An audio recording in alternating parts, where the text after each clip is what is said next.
अब कहने का भाव ये है दास का कि उन्हीं के साथ में एक लाल दास जी थे। तो उनके बारे में क्या प्रसिद्ध था कि वो अपने भक्तों के निकलता था तो मांगने जाता था आहार। एक कहता था मेरे पास हमारे घर भी आए थे लालदास जी, एक दूसरे शहर में कहता था यहाँ भी लालदास जी आए थे। तो वो एक सिद्धि बहुचोल्य धार है, उसके पास एक हल्दी की गांठ थी या हल्दी की एक ही गांठ थी, यानी एक सिद्धि थी, उसने महात्मा पा के गया।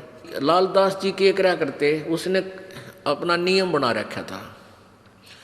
वो सिद्धि से यानी वहां जाता था, गंगा पर स्नान करके आता था प्रतिदिन। सुबह उठता और गंगा पर स्नान करने जाता था और शाम को वो वापस आ जाता था। अब सुबह 4 बजे चलता, शाम ने आता, ऐसे उसने अपना मनमुखी नियम बना रखा था। एक बार वो बीमार हो गया। बीमार हो गया तो चिंतित हुआ। गरीबदास जी उनके पास जाते थे, उन्हें ज्ञान भी समझाते थे, पर वो अनाड़ी कति नहीं माना था। वो इतना बीमार हो गया कि उसको चिंता होगी कि भाई मैं अब स्नान नहीं कर सकूंगा गंगा में। तो गरीबदास जी उसको चिंतित देख कर कहने लगे, भाई चिंता ना करे, सवेरे गंगा यहीं आ जाएगी तेरे आसपास ही। अब उसने चिंता होगी कि भाई कैसे आवेगी। गरीबदास जी ने वहां जाकर खड़ा हो गया कि आजा लालदास। उस जहां लालदास जी का वो आश्रम है उससे 100 फुट की दूरी पर वह अब भी गंगा बह रही है, छोटी सी नाला सा है, उसको गंगा जैसा ही जल है उसमें। तो गरीबदास जी ने ऐसे इशारा कर दिया, थोड़ी सी दूरी से नीचे से अपने आप एक झरना सा फूटा और पानी बहने लग गया। अब लालदास जी सोचने लगे कि भाई क्या पता ये वही गंगा है या दूसरी। वो नहा तो लिया उस दिन, क्यों उसका तो प्रण नहा ले, फिर उसको चिंता होगी, उसको चिंता होगी कि गरीबदास ने मुझे बहका दिया हो और नहाने के लिए अपनी सिद्धि तो यहीं से को जल निकाल दिया हो। एक उसका चेला था लालदास जी का, वो गंगा पर स्नान करके आया था उस दिन, और उसकी धोती रह गई उधर एक लोटा, उस गंगा में बह गया, उस ओरिजिनल गंगा में हरिद्वार में। तो वो वहां आया, वो कहने लगा, गरीबदास जी बैठे, लालदास जी बैठे थे। लालदास बोला, अरे कई दिन में आया, अगजी गंगा नहान गया था। अच्छा भाई, और ठीक? हाँ ठीक हूँ जी। और कहने लगा, जी एक लोटा भी रह गया मेरा, गंगा में बह गया। अरे एक धोती बह गई वहीं पर, तेज धारा थी। गरीबदास जी बोले, भाई यहाँ है तेरी धोती और लोटा, इस गंगा में पड़े हैं, यहाँ ये वही गंगा है जो वहां तू नहा का आया है। अब लालदास जी ने सोचा, भाई जय इसके धोती लोटा यहाँ पा गए तो सचमुच या वाह गंगा है।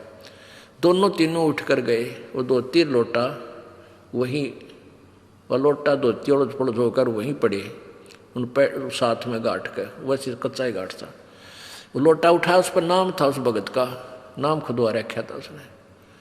ने बोला, महाराज जी तो सचमुच वाह गंगा में तो वहाँ हरिद्वार नहा था और वहाँ खूब गुम हुए थे, ये पाए यहाँ पर। तब उस लालदास का पेटा भरा, इतना उसकी मृत्यु का निकट आ गया। मालिक की वाणी उसने संभाली कोई ना। तो पुण्यात्मा, इस तरह हम कहाँ विचलित थे। और संत सब कूप है केते सरिता नीरी, दादू अगम अपारे है ये दरिया सत्य कबीरी। ईश्वरीय शक्ति से युक्त बहुत से संत आपको मिलेंगे। अब जैसे कुछ तो कुआं टाइप समझ लो, कुआं कितना इतना ही काम कर सके, आपके पीने का काम चला दे, पानी का पीने का नथिंग, और फिर इसके उससे ज्यादा नहीं। और एक झरीता नीर, और संत सब कूप हैं केते झरीता नीर, दादू अगम अपार है ये दरिया सत्य कबीर। और दूसरे झरीता नीर, झरीता माने झरने से निकला हुआ छोटा मोटा नाला। और कबीर परमात्मा को दरिया समझो कि दरिया में नदी से कितना इतना पानी प्रयोग, जल प्रयोग करो, चाहे नहर भी निकाल लो और पशु भी नहा धो लो, उसमें सिंचाई भी कर लो, तो भी जल अंत नहीं होता। यानी पूर्ण समर्थ हैं कबीर जी। और भी संत छोटी मोटी सिद्धियों से ईश्वरीय शक्ति युक्त नजर आते हैं, लेकिन वो काम चलाऊ सरकार होते हैं। एक सिद्धि पांचों तत्नीरम, एक सिद्धि जो बजर शरीरम, एक सिद्धि पीवे नहीं खाई, एक सिद्धि जो गुप्त छिपाई, एक सिद्धि जो ब्रह्मांड चलावे, एक सिद्धि सब नाद मिलावे, एता खेल खिलाड़ी खेले, सो हम हंसा पर गट बेले, 24 को ना दिल चावे, सो हंसा शब्द अतीत कहावे। अब भक्त के लक्षण बताते हैं कि इन 24 को भी कोई भक्त इच्छा नहीं करेगा। वो भक्त है, वो शब्द अतीत है, वो परमात्मा का प्यारा है, वो मोक्ष प्राप्त करेगा, इन सिद्धियों में कभी भी नहीं उलझे। प्रसिद्धि पूर्ण पटरानी, सतलोक की कहूँ निशानी। कबीर परमेश्वर के पास इन सब सिद्धियों की माँ, यानी सब सिद्धियों की जननी पूर्ण सिद्धि, प्रसिद्धि पूर्ण पटरानी और सतलोक की कहूँ निशानी। सतलोक सुख सागर पाया और सतगुरु भेद कबीर लिखाया। हमारे सतगुरु कबीर परमेश्वर जी ने ही हमें इस ज्ञान को दिया। परमहंस देखो परवाना, जन कहता दास गरीब दीवाना। कि आप परवाना माने वो परमात्मा का वास्तविक संदेश, यथार्थ ज्ञान समझो, उसके आधार से भक्ति करो, तब तुम्हारा मोक्ष होगा। अब परमात्मा पाने के लिए हमारे अंदर कितना समर्पण होना चाहिए। जैसे हम पहले कहते थे, तन मन धन सब तेरा, तेरा तुझको अर्पण, क्या लागे मेरा। और चवन्नी दान नहीं कराया करते, चवन्ने नहीं दिया करते। एक हफ्ते में 100 रुपये का बूंदी का प्रसाद बांटा करते, मंगलवार का व्रत रख के, और गीत गाया करते नो, तेरा तुझको अर्पण क्या लागे मेरा। अब हम क्या कर रहे हैं, अब एक एक भक्त ऐसे बढ़ चढ़कर परमात्मा की प्यारी आत्मा इतने उभर रहे हैं, उनकी कथा सुना दो तो आप हैरान रह जाओ, किस प्रकार समर्पित है मालिक पर। फिर किस तरह उनको परमात्मा दोनों हाथों दे रहा है। देते को हर देत है, जहां तहां से आने, अणदेवा मांगत फिरो, फिर परमात्मा सुने ना काने। जो दान करता है उसको भगवान अवश्य देगा, ये नियम है ईश्वर का। लेकिन कहाँ, सुपात्र को दान दे, कुपात्र को नहीं। अब जैसे अपने उपजाऊ खेत में बीज बोओगे, समार पाक अच्छी तरह, तो डूंडा पाटेगा, यानी 1 एकड़ में 70 मन गेहूं हो जा। अर्जा की तक कालर में अर्थात रेही में जाकर बो दोगे उतना ही बीज, वो बीज भी जल जाएगा। यानी कुपात्र इन झूठे गुरुओं के पास दान दिया भी आपका नहीं फल है। सुपात्र यानी अपने यथार्थ अपनी डहर में बोए, डहर में, डहर का अर्थ है उपजाऊ जमीन, उसमें बोए, फिर देखो कितना उपजा। यानी पूर्ण संत के माध्यम से किया हुआ दान आपको बहुत गुना वापस होकर मिलता है। और नी इच्छा जो दान करते हैं बगैर किसी मनोकामना के, उसके दोनों फल हैं। वो भक्ति में भी उसका जो है ना फल मिलता है, भक्ति में भी वो ऐड हो जाता है। जैसे परमात्मा कबीर जी कहते हैं, चिड़ी चोंच भर ले गई नदी न गट्टो नीरे, दान दिए धन घटे नहीं नो कह रे साहिब कबीर।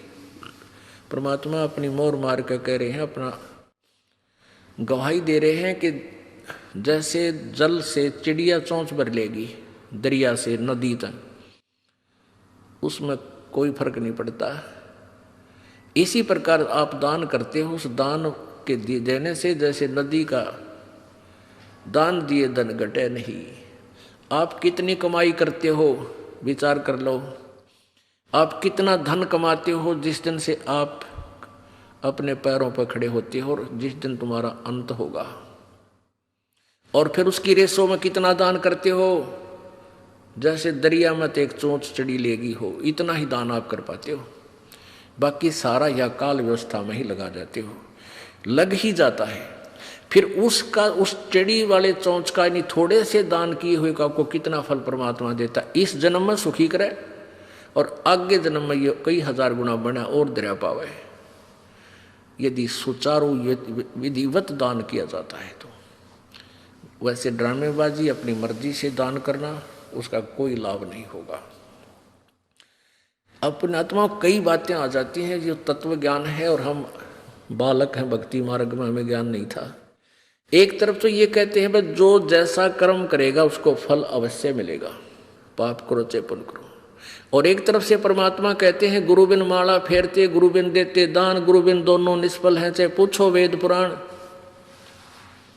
अब गुरु जी के द्वारा दान नहीं किया गया वो व्यर्थ है, निष्फल है, बेकार है, ये भी कह रहे हैं। और फिर ये भी कहते हैं मन तो पावेगा अपना किया रे, भोगेगा अपना किया रे, मन तू पावेगा अपना किया रे, भोगेगा अपना किया रे। ये दोनों बात क्यों करवाई? हाँ, इसका भी एक एग्जाम्पल है। जैसे जब तक हमें संत परम नहीं मिलते तो हम दान करते थे, कोई भंडारा करता है, कोई किधर गौशाला धर्मशाला बनवा देता है, कोई प्याऊ लगवा देता है, कोई तीर्थों पर जाकर भोजन भंडारे साधु संत भक्तों को कराता है, उसका भी फल मिलता है, व्यर्थ नहीं है। और वो व्यर्थ भी है। ये दोनों बात कैसे हैं? ऐसे हैं कि जैसे किसी ने पुण्य बहुत कर दिया और परम संत मिला नहीं, झूठे गुरुओं का भी आड़ ले ली, झूठे गुरु भी बना रखे हैं, वो नकली हैं, तो वो क्या होगा कि उसका किया हुआ पुण्य उसे अवश्य मिलेगा, अगले जन्म में वो कुत्ता बन जाएगा। आपने देखा होगा कई कुत्ते, ड्राइवर तो होता मनुष्य और कुत्ता बैठा है माल्यकाली का सीट पे, बैक सीट पे, और शीशे में झांकी में गन्नू देखा है बैठ के, बाढ़ मुँह काट गए, और मनुष्य उसका ड्राइवर है और उसका पालतू कुत्ता।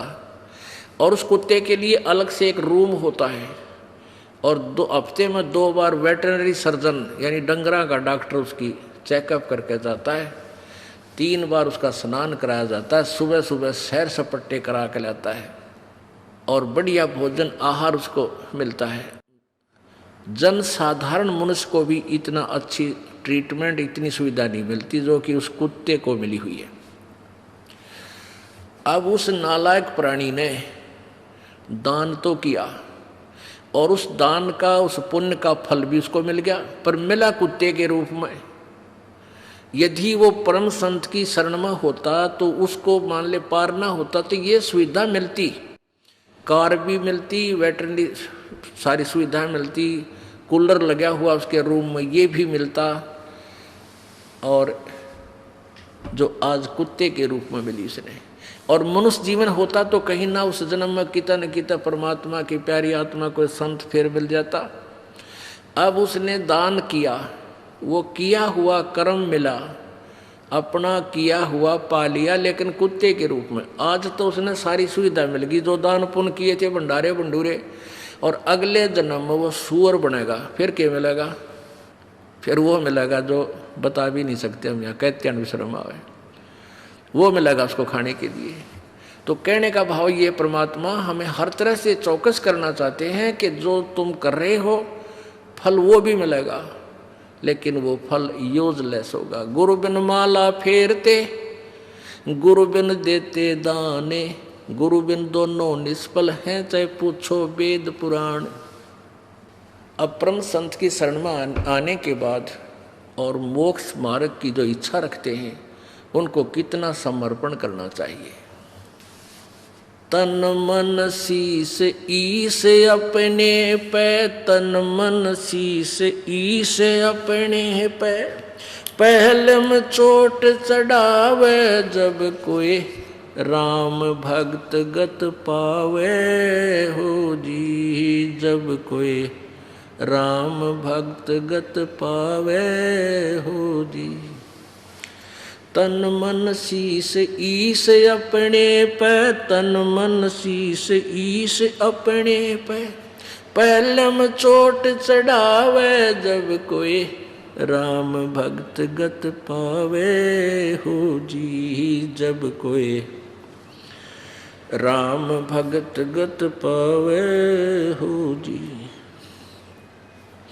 भाई सतगुरु तिलक अजप्पा माला, युक्त जटा रखवावे, सतगुरु तिलक अजप्पा माला, युक्त जटा रखवावे, जत को पीन सत का चोला, भीतर बेख बनावे जब कोई राम भगत गत पावे हो जी, जब कोई राम भगत गत पावे हो जी।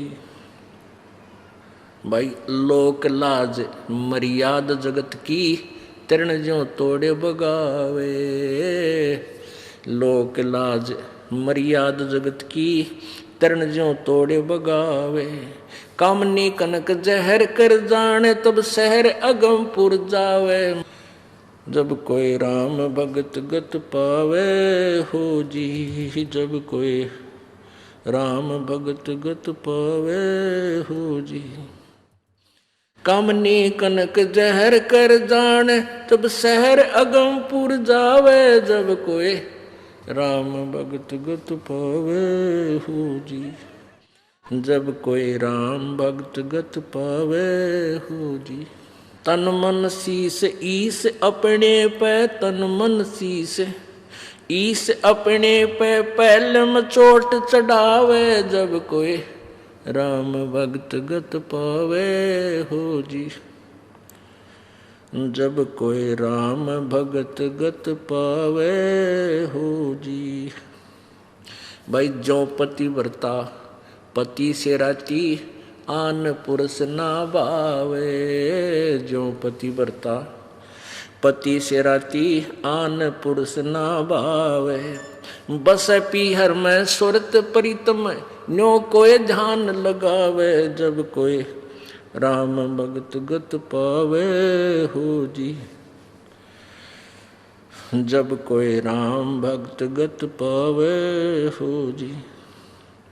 भाई नंदा स्तुति मान बढ़ाई, मन से मारे गिरावे, निंदा स्तुति मान बढ़ाई, मन से मारे गिरावे, अष्ट सिद्धि की अटक न माने, वो आगे कदम बढ़ावे, जब कोई राम भक्त गत पावे हो जी, जब कोई राम भक्त गत पावे हो जी। भाई आशा नदी उलट के डाटे, आडा बंद लगावे, आशा नदी उलट के डाटे, आडा बंद लगावे, भव जल खार समुंदर माही, बोहर न खोड़ मिलावे, जब कोई राम भक्त गत पावे हो जी, जब कोई राम भक्त गत पावे हो जी। भाई गगन महल गोबिंद गुमानी, पलक माहे पहुँचावे, गगन महल गोबिंद गुमानी, गगन माहे पहुँचावे, नित्यानंद माटी का मंदिर, ये नूर तेज हो जावे, जब कोई राम भगत गत पावे हो जी। अब क्या बताते हैं, देखो नित्यानंद जी ये विष्णु जी के उपासक थे, और जैसा कि आपको बताया जाता है कि खेल का मैदान है ये भगवान वाला। अब जो जिला स्तर पर खेलते हैं उनके भी नियम वही हैं, और जो इंटरनेशनल स्तर पर चले जाते हैं खिलाड़ी, उनके भी मर्यादा और नियम यही होते हैं। तो ये सभी पर लागू है, ये इस तरह के जो क्रियाएं हैं तो सभी करेंगे तभी वो अपने इष्ट धाम को प्राप्त कर सकेंगे। पहले तो गुरु पूरा हो और फिर समर्पण हो। तन मन शीश कैसे देना होता है, सिर काट कर नहीं देना। एक गुरु के 4-5 चेले थे और उनको शिक्षा देते थे, यही सेम ही गाइड होता है, सबकी एक जैसी गाइडेंस होती है। भाई गुरु जी को की आज्ञा का पालन अवश्य करना चाहिए, तभी जो है शिष्य गुरु जी से लाभ प्राप्त कर सकता है। भाई जो गुरु बचन पे डट गे र कट गे फंद 84 के, कट गे फंद 84 के। वस्तु मिली ठोड़ की ठोड़ मिट गी मन पापी की दौड़। वस्तु मिली ठोड़ की ठोड़ मिट गी मन पापी की दौड़। भरम मिटे मथुरा काशी के, भरम मिटे मथुरा काशी के। भाई जो गुरु बचन पर डट गे र कट गे फंद 84 के। यानी इस तरह की कथाएं तो आम व्यक्ति भी बताता रहता है कि जो परम संत की बात को स्वीकार कर लेता है और गुरु जी के वचन का पालन करता है, आज्ञा का पालन करता है, वही गुरु जी जैसा भी जिस सत्र का वो गुरु है, वो उसका लाभ विशेष तभी प्राप्त करता है। तो एक दिन उस शिष्य गुरुदेव ने उन चेलों को यही कथा सुनाई, भाई गुरु जी की आज्ञा का पालन तो शिष्य नहीं करता, उसकी भक्ति नष्ट हो जाती है। और कुछ देर के बाद कहता है कि बच्चों आओ तुम, एक मेरा आदेश है कि मेरे सिर में 5-5 जूते मारो। अब चेले राम फंस गए धर्म संकट में। अब भाई गुरु जी का नहीं हाथ कर दिया तो बात बिगड़ गई, और आज्ञा का पालन ना हुआ तो नाश हो गया। बैठे रहे, सन्नाटा छा गया। अब गुरु जी कहता है तुम नहीं के शिक्षा दिया करता मैं, भाई बस हो गए फेल सारे। अब बैठे रहे, एक चेला उठा, अपना जूता निकाल के और गुरु जी के चरणों के पास बैठ कर अपने सिर में 5 मारे, पट पट। अब गुरु जी कहने लगे भाई डंडी मत मारा, मैंने मेरे सिर में कहा था, तेरे में नहीं। तो वो चेला कहता है दास का शीश भी तो आप ही का तो है। तो ये विवेक से समर्पण करना है, इतनी ही बात है कि गुरु जी की आज्ञा का यही पालन है कि जैसे गुरु जी कहे उस प्रत्येक मर्यादा का पालन करें। अब गुरु जी क्या कहेंगे, बेटा भक्ति कराया करो, परमात्मा ना भूलियो, बुराई छोड़ दो, बीड़ी शराब मांस तम्बाकू मत पीना। जब तुम ये ना मानोगे तो फिर किसी भगत क्यों डरे हो, यहाँ आने का फायदा क्या तुम्हारा। तो ये आज्ञा का पालन तक ये शीश देना है। और भाई सत्संग में जरूर आया करो, 100 काम छोड़ कर आया करो, ये आदेश होता है गुरु जी का। और यही पालन नहीं करोगे फिर भगत किसे, फिर लाभ इसे टिंडे मिलेंगे तुम न जिसे करोगे। अब क्या बताते हैं, तन मन शीस ईस अपने पे पहले में चोट चढ़ावे जब कोई राम भगत गत पावे। यानी ये ब्लाइंड फेथ का मार्ग है, भक्ति मार्ग। ब्लाइंड फेथ गुरु जी पर करना होगा। अब इस ब्लाइंड फेथ का लाभ उठा लिया नकली गुरुओं ने। अब भगत श्रद्धालु चले जाते हैं, गुरु जी जो कहते हैं भाई सही है। देखा है लाखों करोड़ों शिष्य ऋषि नकलियां के फंसे बैठे हैं, उनकी कोई थ्योरी नहीं, ABC नहीं जानते हुए, और वहाँ बेचारे न बैठे रहते। वह गुरु जी जो कहते हैं सही है, क्योंकि वो श्रद्धालु गणे हैं, वो पुण्य आत्मा ज़्यादा है। और वो नकलियां उनका सूत बैठ गया, लाभ मिल गया वो कि मैं अटपट मारे जाओ, गुरु बच्चे नो सिर लाते रहते। हाँ बहुत ठीक बताई। लेकिन इस तत्व ज्ञान को समझ कर फिर समर्पण करें, फिर अग्रम अग्रम नहीं रहने चाहिए। जिस दिन नाम ले लेते हो आप, उसके बाद नाम लेने से पहले हमने इतने ग्रंथ बना रखे, सारे पढ़ कर देख लो। बना तो भगवान ने रखे थे, हमने तो उनको सरलार्थ करके सिंपल वे से समझा के एक पुस्तक बना रखी है। पहले पूरी अपना सारा संशय दूर करके फिर नाम लेना चाहिए, फिर समर्पण करें जब आपके बात समझ में आ जाता है। और नाम लेने के बाद फिर तुम सोचते हो ऐसा नहीं होता, गुरु जी क्या बता रहे हैं, ऐसा ठीक नहीं है, वहाँ भी आपका नाम खंड हो रहा है। फिर ब्लाइंड फेथ करना चाहिए आपने। गुरु जी जो करे फाइनल, क्योंकि आप तो बालक हो, गुरु जी एक टीचर होता है। आप टीचर किस दृष्टिकोण से आपको समझा रहा है, आपकी बुद्धि वहाँ पहुँच भी नहीं रही, इसलिए आप यूँ कह रहे हो ना ऐसा तो ना लगता, ऐसा तो ठीक नहीं है। तो ये नहीं होना चाहिए, ये तो नाम लेने तो पहले होना चाहिए आप में। उसकी पूरी क्लियर करो उस कंसेप्ट को, फिर नाम ले लो। तो क्या बताते हैं भाई, सतगुरु तिलक अजप्पा माला युक्त जटा रखवावे। अब जैसे ऊपर बाल बूढ़ रखवा ले हैं, इतने बड़े बड़े दाढ़ी बढ़वा ली, या केवल एक कोपीन बांध कर सारा नी वस्त्र रहते एक लंगोट बांध लिया, कहते हैं ये लोग दिखावाकरण की आवश्यकता नहीं है। सतगुरु तिलक, तिलक जैसे आप लगाते हैं या माथे पे बिंदी सी, कहते हैं गुरु जी को यहाँ रखो, यानी शीश सिर पे माथे का तिलक, यानी अति पूजनीय सतगुरु तो तेरा तिलक होना चाहिए, यानी उसको समर्पण होना चाहिए तेरा सब कुछ। और अजप्पा माला जो नाम दे रखा श्वास का, वो अजप्पा माला अजप्पा जाप होता है, वो तेरी माला, उसका स्मरण करता रहना। और युगत जटा रखवावे, युक्ति जो साधन गुरु जी ने बताया है, जो विधि बताई है, वो तेरी जटा है, उसकी उसी तरह तू चल, यानी ऊपरली जटा की जरूरत नहीं। और जत को पीन, यानी एक इष्ट पर आधारित रहना। व्यभिचारणी भक्ति मत करना, गीता जी में भी मना किया है। जो अव्यभिचारणी भक्ति करते हैं वही उस परम पिता को प्राप्त होते हैं। व्यभिचारणी भक्ति होती है एक इष्ट की बजाय 36 इष्ट 36 देवताएं पूजा करे, वो व्यभिचारणी। जैसे एक लड़की अपने पति पर आश्रित ना हो करके अन्य पुरुष गमन करती हैं तो वो व्यभिचारणी कहलाती है। तो कहते हैं ऐसे नहीं चलेगा, केवल एक इष्ट और एक ही गुरु, नथिंग एल्स, जो वो बताओ वही करना होगा। तो यहाँ कहते हैं जत को पीन और सत का चोला, यानी पूरा खरा रहे, बकवाद नहीं करे, मन में दोष नहीं रखे, और भीतर बेख बनावे, अंदर अंदर साधु बने, बाहर दिखावा नहीं, नम्रता आवे, शुद्धता आवे, बुराई से दूर हो, चोरी चप्पा जारी नहीं करे, झूठ नहीं बोला, ये तेरा अंदर भेख बनावे। सत्य सत का चोला भीतर बेख बनावे। फिर क्या कमाल करते हैं, क्योंकि ये मर्यादा करनी पड़ती है, लोक लाज मर्यादा जगत की, और तरण जो तोड़ बगावे।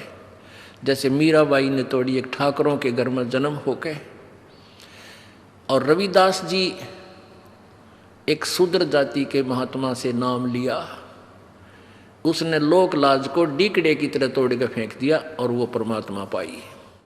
लोक लाज मर्यादा जगत की, जो हमने मर्यादा बना रखी है, क्या बना रखी है, बात में जाओगा भाई, और बेबे बहन वहां पाटड़ा बिछाओगी, और नु कहेगी भाई आड़े खड़ा और मैं तेरी पूजा करूंगी, उसका तिलक लावेगी, उसकी आरती करेगी। क्यों, एक चार अन्य फालतू दे दे भाई, सारा रोला यूं है। अरे ओ भाई पहले भी वही था, आज भी वही है। आपका बहन भाई का एक नाता विशेष हो है, और बहन का हक है आप भाई जावे अपनी बहन के दुख में पहले दुखी हो जाकर, बात वाले दिन क्यों ड्रामा करे, पहले पूछा बेबे तेने पैसे की आवश्यकता वो बता, और चीज चाहिए वह बता, उसकी आवश्यक वस्तु पहले ही प्रबंध कर दे, उस दिन ड्रामा नहीं करे। तो ये इस तरह की जो कहानी है, ये लोक लाद, ये मर्यादा जगत की बनाई हुई मर्यादाओं को ये नहीं करे। जैसे रक्षाबंधन बनाती है बहनें, भाई पर जाती है, भाई का रक्षाबंधन बांधती है कि तू मेरी रक्षा करिए। एक बहन कह रही थी रक्षाबंधन को मैं घर गई हुई थी अपने भाई का रक्षाबंधन बांधने के लिए, और भाई दुर्घटना में ग्रस्त हो गया, भाई की लाश मेरे पास आ गई। बताओ, वो ईब समझ में आवा है कि वो बेचारा मेरी रक्षा कहाँ करेगा जो अपनी ना कर सका। तो क्यों ना उस परमात्मा के बांधे हम जाकर रक्षाबंधन, कबीर परमात्मा की शरण में आए, उस सूत्र से बन जाए जो सबकी रक्षा करता है। तो इस तरह की जो मर्यादाएं हैं ये हमने तरण की तरह, यानी डीकड़ा सा तोड़ के फेंकना पड़ेगा। जो पति बरता पति से राती, आन पुरुष ना बावे। कैसे साधना करते हैं, कहते बस है पीहर में सुरत प्रीतम में नो कोई ध्यान लगा। ये हमारा मेडिटेशन। जैसे लड़की का ब्याह हो गया, शादी कर दी, पति के पास चलेगी, फिर वह महीने 20 दिन के अपने घर के लिए अपने पीहर आ जाती है, मायके आ जाती है, तो उसका एक पल भी अपने पति से दूर मन नहीं होता, और ना घर क्या न बेरा उसके मन में क्या सोच रही है, क्योंकि स्वाभाविक होता है। बच्चा जहाँ रहने लग जाता है वहाँ हर एक क्रिया में उसका ध्यान रहता है, भाई भैंस ना प्याई होंगी, फलाना काम ना कराया होगा, पति कदे भूखा रह गया हो, यानी 100 तरह की बता उस मन में उसको पता भी नहीं को वो क्या सोच रही है। तो जो पति भरता पति से राती, आन पुरुष निभावे, चाहे सोने का बन के खड़ा हो जाए दूसरा पुरुष, और पति भरता लड़की के मन में वो स्वप्न में भी नहीं आ सकता। तो ऐसे एक इष्ट और ऐसी लगन कि बसे पी हर में और सुरत प्रीतम में, भाई नो मेडिटेशन लावे। ये है मेडिटेशन हमारा। भाई नंदा सतुति मान बढ़ाई, मन से मारे गिरावे। मान लिया आपकी कोई निंदा करता है, करने दे, बालक है इसने इतना ही बेरा है। और कोई आपकी सुखी बड़ाई करता है, भाई वो बड़ाई करे समझ लो कि मैं मांगण आया तेरे पे, सिद्ध है गायो। ये पति सीधी सी बात समझ लो संसारिक लोगों की। अगर आपकी बड़ाई करता है तो आपसे कुछ वस्तु उसने प्राप्त करनी है, ना तो यू कोई नहीं डूम की तरह गीत गावे। और वैसे कोई निंदा कर रहा है तो भाई यूँ करता है, कहाँ धक्के खान जावे है वहाँ के रखा है, देखो वो तीसरे दिन सत्संग में जावे है। वो निंदा करता है तो उसकी तरफ भी ध्यान नहीं दे, करने दे, इसलिए करता रहेगा। इसको क्या पता बालक है। निंदा अस्तुति और मान बढ़ाई, मन से मार गिरावे, अष्ट सिद्धि की अटक ना माने, आगे कदम बढ़ावे। इन 8 सिद्धियां भी रहा था कि इन 8 सिद्धि भी आ जाता तो भी इसकी तरफ ध्यान नहीं दे, भक्ति में मोक्ष की तरफ चले। बोलो सतगुरुदेव।